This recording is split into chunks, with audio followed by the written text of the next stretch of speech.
안녕하십니까. 프레시안 박인규입니다. 오늘은 지난 시간에 이어 스매들리 버틀러 장군의 저서인 전쟁은 사기다의 주요 내용에 대해서 말씀드리도록 하겠습니다. 버틀러 장군은 1930년대 내내 전국 순회 강연 등을 통해서 미국의 또 다른 해외전쟁, 다시 말하면 2차 대전 참전을 막으려고 했지만 1940년 6월에 59세의 나이로 별세했습니다. 이 전쟁은 사기다라는 책은 그 전쟁과 자본주의 간의 관계, 그리고 33년 4개월 동안 군인으로서 자신이 한 역할에 대한 것을 이제 쓴 책인데요. 책에 앞서서 1935년 11월, 그러니까 이 책이 나왔던 해죠. 사회주의 잡지인 커먼센스에 자신의 일생에 대해서 한 글이 있습니다. 좀 길긴 하지만은 이 부분을 한번 우선 소개해 드린 다음에 전쟁은 사기다에 대해서 말씀드리도록 하겠습니다. 나는 무엇보다 해안선에서의 적절한 방어가 옳다고 본다. 이 얘기는 뭐냐면 해외로 나갈 필요가 없다는 거죠.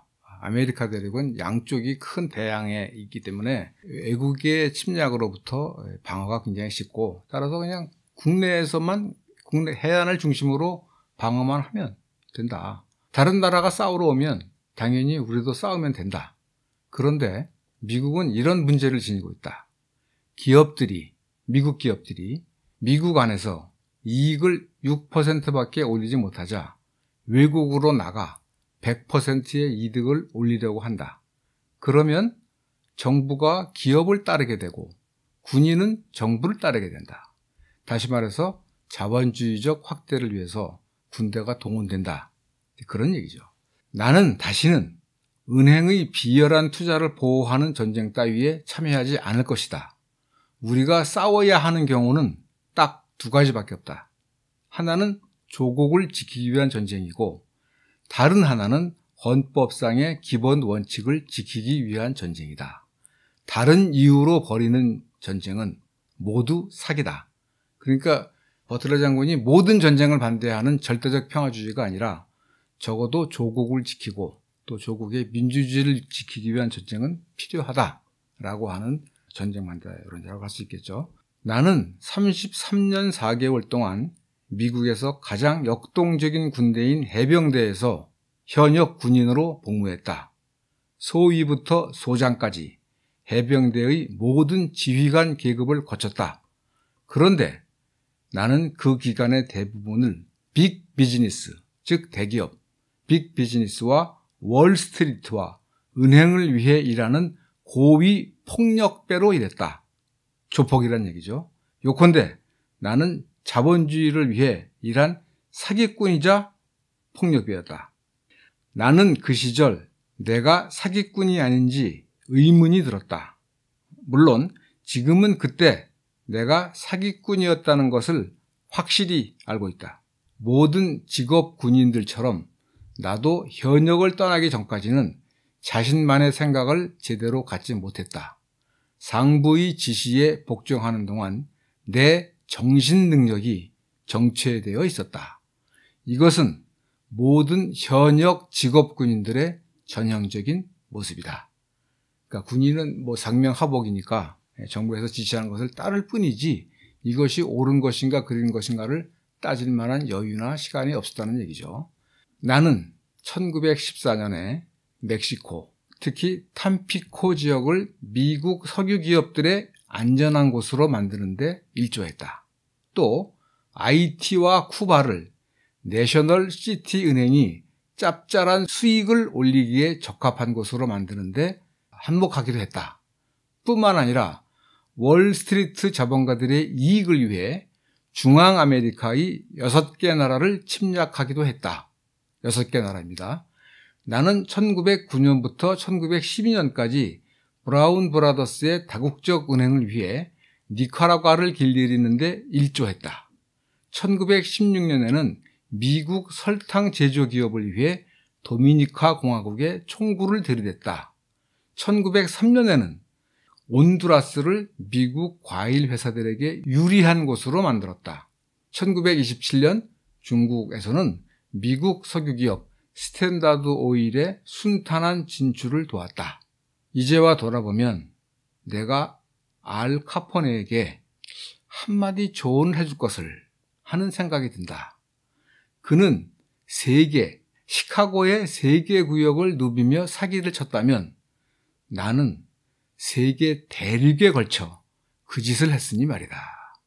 미국 인디언, 필리핀 사람, 멕시코 사람들에 대한 우리의 약탈 행위는 몽고의 칭기스칸과 일본인들이 만주에서 벌인 군사행위나 무솔리니의 에티오피아 공격과 다를 바가 전혀 없다. 그들 중 어느 나라도 우리에게 선전포고를 하지 않았는데 우리가 먼저 강압적인 제스처를 취했을 뿐이다. 우리의 역사를 보라. 방어를 위한 전쟁은 치른 적이 없지 않은가. 이 이야기는 다시 말하면 미국의 전쟁은 국가의 주권이나 안전을 지키기 위한 방어전쟁이 아니라 인디안 전쟁은 물론이고 1898년 스페인 전쟁을 비롯해서 1차 대전까지 자본주의적 팽창을 위한 전쟁을 했다. 그런 얘기인 거죠. 전쟁은 사기다라는 책은 모두 5개 장으로 구성되어 있습니다. 제1장 전쟁은 사기다에서는 국민 대다수의 희생으로 극소수 부자가 엄청난 이윤을 챙기는 전쟁의 본질을 밝힙니다. 2장에서는 누가 이윤을 챙기는가, 부자들이 전쟁의 이득을 챙기는 실상을 보여주고요. 3장에서는 누가 전쟁의 부담을 지는가를 조목조목 보여줍니다. 4장에서는 전쟁이라는 사기 노름을 막을 수 있는 3가지 방법을 제시합니다. 그리고 5장 전쟁이여 지옥으로 에서는 미국이 1차 대전에 참전한 진정한 이유를 밝히면서 또 다른 세계전쟁에 휘말려서는 안 된다고 경고합니다. 이 5장의 내용은 사실은 지난번 나이위원회에서 대충 말씀드리기는 했습니다만 한번 강조하기 위해서 다시 한번 5장부터 미국이 왜 1차 대전에 참전했는가부터 해서 이 책의 내용을 소개해 드리도록 하겠습니다. 1차 대전이 한창이던 1916년 11월 미국 대선에서 우드로 윌슨 대통령은 전쟁 불참을 공약으로 재선에 성공했습니다. 그런데 불과 5개월 후 윌슨 대통령은 독일에 대한 선전포고를 의회에 요청했고 1917년 4월 6일 공식적으로 전쟁에 뛰어들었습니다. 버틀러 장군은 그 5개월 동안 미국 국민의 의사는 무시됐다라고 지적합니다. 나아가서 불과 5개월 만에 윌슨 대통령이 갑자기 마음을 바꾼 이유는 무엇인가? 라고 반문합니다. 그 답은 돈입니다. 그는 독일에 밀리고 있던 영국, 프랑스 정부가 윌슨 대통령에게 아마도 이렇게 말했을 것이라고 추측합니다. 지금 한가하게 농담할 때가 아니오. 우리가 밀리고 있단 말이오. 우리가 당신네들 미국의 은행가, 무기제조업자, 투기꾼, 수출업체 등에 50 내지 60억 달러를 빚지고 있어. 만일 우리가 진다면 사실 미국이 참전하지 않으면 우리는 질 수밖에 없는데 우리 영국과 프랑스, 이탈리아는 이 전쟁 빚을 갚을 수 없어. 그리고 승전국인 독일이 이 빚을 갚진 않을 거요. 그러니 어떻게 할 거요? 라고 말했을 거라는 겁니다. 참고로 지지난번에 말씀드린 나이위원회에서 실제로 이 얘기를 물어봤습니다. 모건 측에 대해서 그 나이위원회들이 영국이 전쟁에 졌어도 그 막대한 부채를 갚을 수 있었을까요? 했더니 그 모건 측에서는 갚을 수 있었을 겁니다 라고 얘기했다고 그러는데 물론 새빨간 거짓말이죠. 아시다시피 1차 대전 당시 미국 최대의 은행가였던 JP 모건은 영국과 프랑스 등의 전쟁 물자를 독점 공급했습니다. 외상이었죠. 그러니 영국이 패전한다면 막대한 군사 물자 대금을 회수할 방법이 없었던 거죠. 바로 그 이유 때문에 미국이 참전했다는 게 버틀러 장군의 설명입니다. 버틀러 장군은 미국의 참전과 관련한 연합국들 간의 협상 내용이 국민들에게 제대로 알려졌더라면 미국은 절대 1차 대전에 참전하지 않았을 것이라고 강조합니다. 전쟁의 실상을 알았다면 미국 국민들은 일개 은행가의 전쟁 빚을 받아내기 위해 수십만 명에 이르는 미국 국민의 소중한 목숨을 버리는 선택을 하지는 않았을 것이다 라는 얘기입니다. 그러나 이러한 실상, 그 내막은 당시에 일반에 알려지지 않았고 윌슨 대통령은 모든 전쟁을 끝내기 위한 전쟁, 민주주의를 위한 전쟁, 이라는 고상한 이상을 내세워서 미국의 참전을 강행한 것입니다. 그 결과 연일원 400만 미국인이 전쟁에 참가했고 수십만 명이 목숨을 잃거나 다쳤습니다. 버틀러 장군은 1차 대전이 끝나고 18년이 지난 지금, 그러니까 1935년 세계의 민주주의는 후퇴했으며 오히려 새로운 전쟁의 먹구름이 몰려오고 있다고 지적했습니다. 민주주의를 위한 전쟁, 모든 전쟁을 끝내기 위한 전쟁이란 윌슨 대통령의 주장은 새빨간 거짓말이었다라는 얘기입니다. 결국 1차 대전은 미국 국민들의 의사와는 무관하게, 그리고 JP 모건을 비롯한 경제 엘리트들의 이익을 지켜주기 위한 전쟁이었다는 얘기입니다. 그렇다면 이익을 챙기는 자가 누구인가? 1차 대전 동안의 미국의 전쟁 비용은 520억 달러에 이른다고 합니다. 이게 그 당시 미국 인구가 약 1억 2천만 된다고 하는데요. 어린아이를 포함해서 국민 1인당 약 400달러의 전쟁 비용을 댄 셈이죠. 1차 대전에 참전하기 이전 미국의 국가 부채는 10억 달러였는데 1차 대전이 끝난 후 4년 후에 그 액수는 250억 달러로 늘어났습니다. 그러니까 미국 기업의 해외 진출을 위한 전쟁 비용을 대기 위해서 미국 국민 1인당 200달러의 전쟁 빚을 안게 된 겁니다. 미국 국민은 아들에서 손자에 이르기까지 이 전쟁 빚을 갚기 위해 세금을 내야 합니다. 1차 대전의 전쟁 비용 520억 달러 중에 실제 전투에 사용된 비용은 390억 달러고 그 전쟁에 따른 이윤은 160억 달러에 이른다고 합니다. 평균 이윤율 41%. 이 160억 달러의 이윤으로 2만 1000명의 백만장자와 억만장자가 생겨났습니다. 즉 미국 국민 1억 3천만 명의 세금과 수십만 군인의 목숨을 대가로 2만 1000명의 거부가 생기는 겁니다. 버틀러 장군은 이렇게 묻습니다. 1차 대전을 통해 미국에서만 2만 1000명의 거부가 탄생했다. 그나마 이들은 성실하게 자신의 소득을 신고한 사람들의 숫자다. 얼마나 많은 사람들이 자신의 소득을 속인 채 거부의 대열에 합류했는지는 아무도 모른다. 그런데 억만장자들 중 소총을 들어본 사람은 몇이나 될까? 참호를 파본 사람은 또 얼마인가? 생쥐들이 들끓는 참호 안에서 굶주림의 고통을 당해본 부호들이 있는가? 이들 중 전투 현장에서 죽거나 다친 사람은 얼마나 되는가? 라고 묻습니다. 그렇다면 미국 기업들은 전쟁을 통해 어느 정도의 이윤을 생겼을까? 버틀러 장군에 따르면 미국 기업의 평균적인 이윤율은 6 내지 12%인데 전쟁이 나고 나서는 그 비율이 20, 60, 100, 300 그리고 1800%까지 올라갔습니다. 18배죠. 예를 들어서 듀퐁이라든가 화약을 만드는 회사입니다. 베들레헴 철강 같은 경우는 이윤이 약 8배에서 10배로 늘어났다고 합니다. 이런 전쟁 군수물자를 생산하는 기업뿐만이 아닙니다.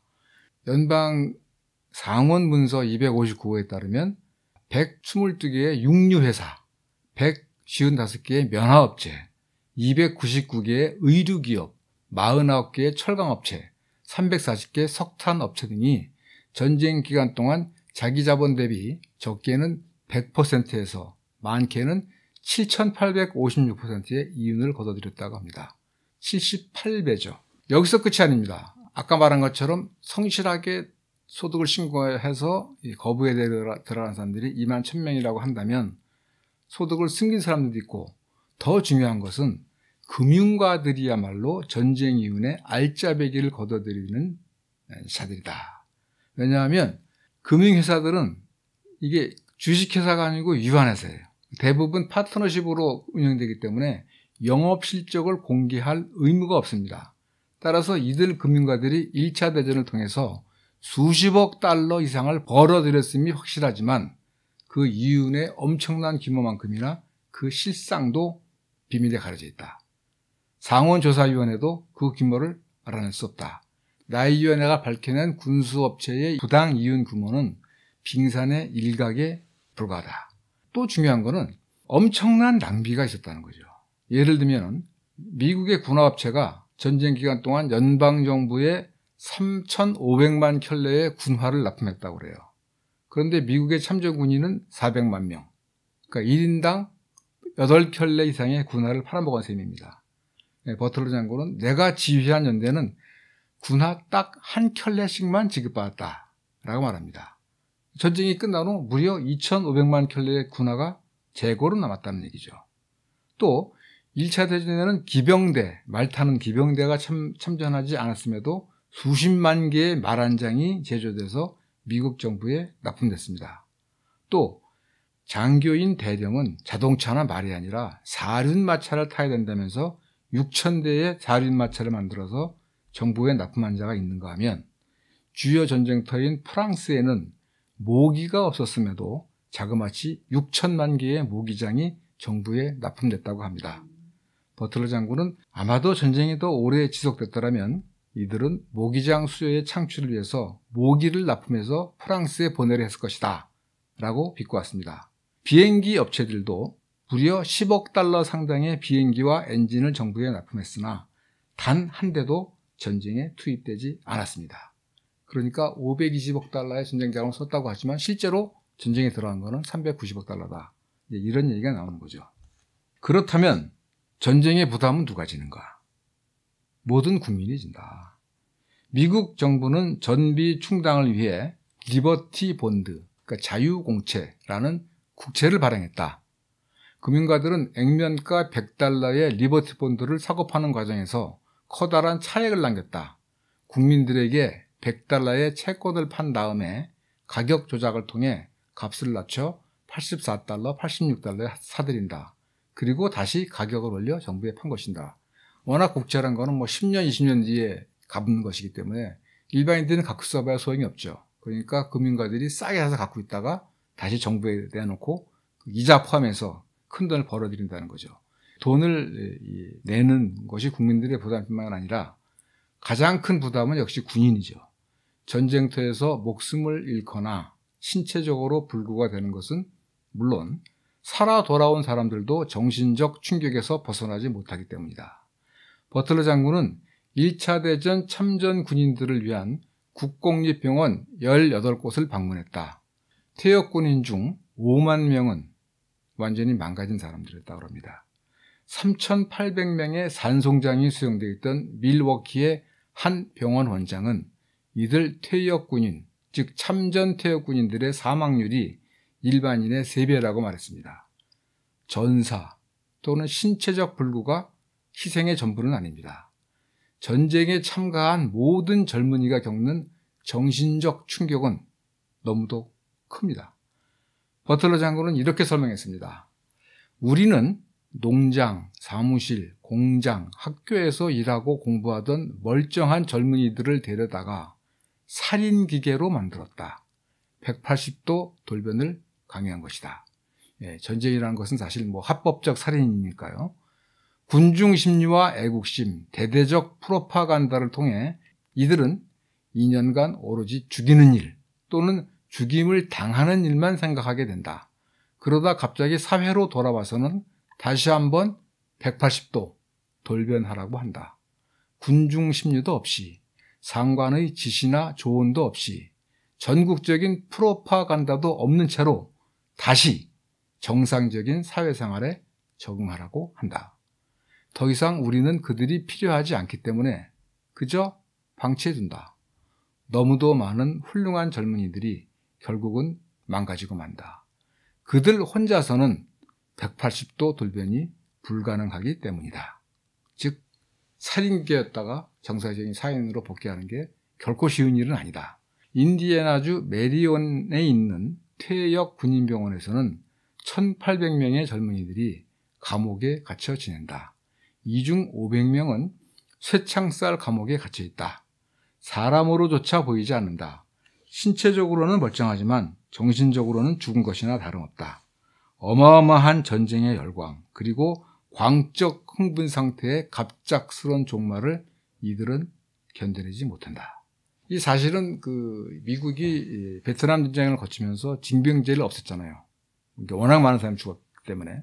그러니까 이제 이라크 전쟁, 그러니까 2003년 이후에 이라크 전쟁에 대해서도 별 반대가 없는 게 실제로 군인들의 죽음은 수천 명에 불과하기 때문인데 미국 국방비 중에 상당 부분이 이 퇴역 군인들의 말하자면 연금이나 정신적 치료, 신체적 불구 치료에 드는 돈이 어마어마하게 많다고 합니다. 이게 그러니까 그 전쟁 갔다 오는 걸로 끝나지가 않는다는 얘기죠. 또 중요한 것은 뭐냐면 군인들은 몸으로만 전쟁에 부담을 지는 게 아니다. 전사를 당하거나 부상당하는 것만 뿐만이 아니라 전투의 대가도 받지 못한다. 이게 뭐냐면 스페인 전쟁 때까지는 군인들이 돈을 위해서 싸웠다고 합니다. 그러니까 쉽게 말해서 전투에 참가하는 대가로 돈을 받았다는 거예요. 남북전쟁 때도 전쟁 보너스를 지급했다고 합니다. 당시 남북전쟁 때 연방정부와 각주정부에서는 군에 입대하는 대가로 최고 1200달러, 대단히 큰 돈입니다. 최고 1200달러를 지급했다고 합니다.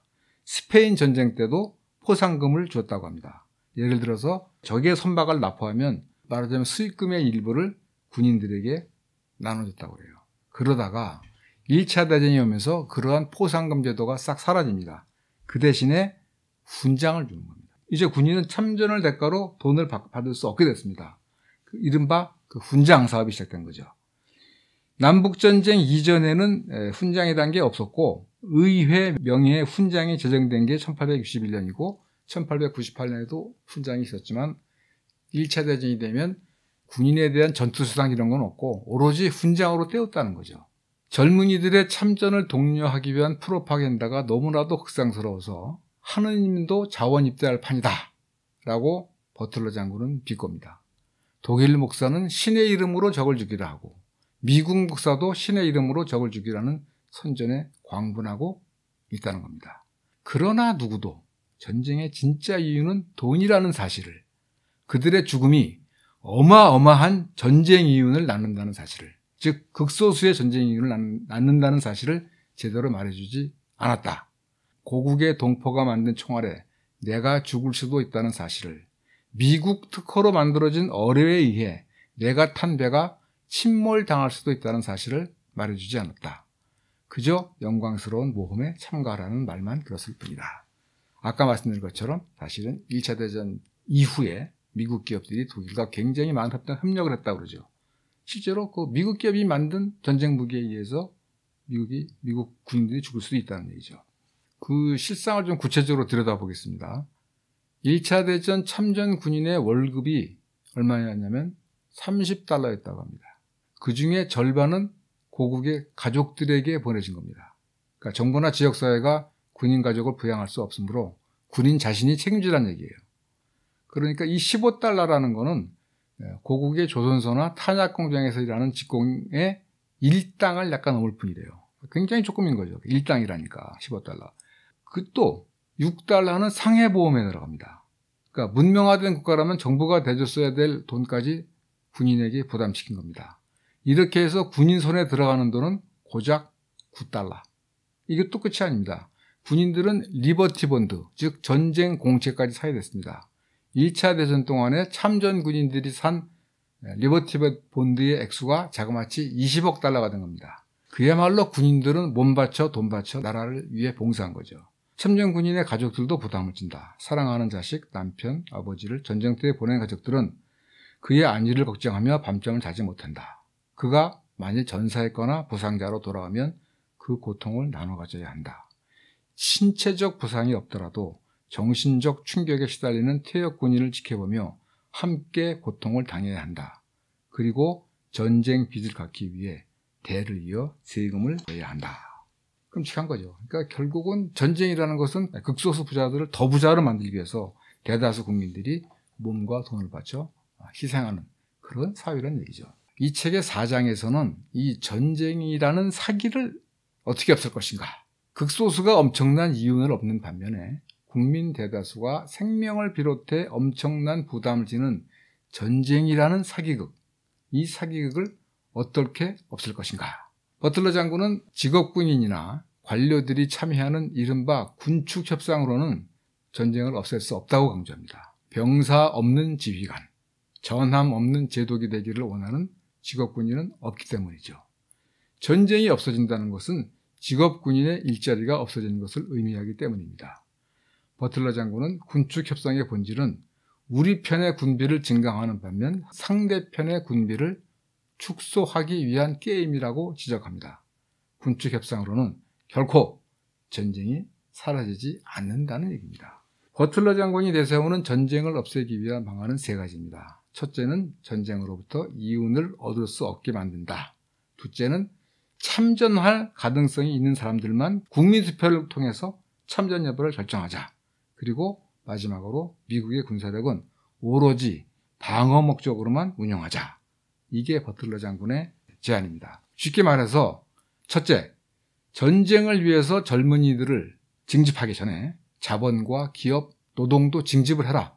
전쟁으로 큰돈을 버는 은행가, 무기제조업자, 선박제조업자, 노동자들에게도 참전 군인과 똑같이 월급을 $30만 받게 하라. 전쟁에서 목숨을 잃을지도 모를 군인들이 $30의 월급을 받는다면 이들 자본과 기업, 노동자들 모두 똑같은 대접을 받아야 한다. 버틀러 장군은 군인들을 징집하기 한 달 전에 이들 자본과 기업 노동자들에게 군인들과 똑같은 보수를 받을 용의가 있느냐라고 물어본다면 결단코 전쟁은 일어나지 않을 것이다 라고 말합니다.